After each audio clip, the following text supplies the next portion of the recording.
বাচ্চার যত্ন নিয়ে শাশুড়ির সাথে মতভেদ, সম্পর্ক নষ্ট না করে সামলানোর 5টি কৌশল। আমাদের যুগে তো এমন করিনি। শাশুড়ির এই উপদেশে কি মেজাজ খারাপ হয়? সম্মান বজায় রেখে নিজের সিদ্ধান্তে অটল থাকার 5টি টিপস জেনে নিন। 1.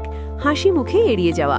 সব কথায় তর্ক বা রিয়্যাক্ট করবেন না, শুধু মাথা নেড়ে একটু হাসুন এবং আড়ালে গিয়ে নিজের যেটা ঠিক মনে হয় সেটাই করুন। 2.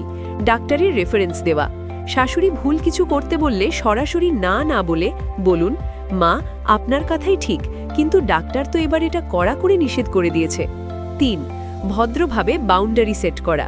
বাচ্চার ক্ষতিকর কিছু দেখলে, যেমন জন্মের পর মধু দেওয়া বা কাজল দেওয়া, বিনীতভাবে কিন্তু দৃঢ়তার সাথে বলুন, ওর এটাতে সমস্যা হয় বা অ্যালার্জি আছে, প্লিজ এটা দেবেন না। 4. পার্সোনালি না নেওয়া।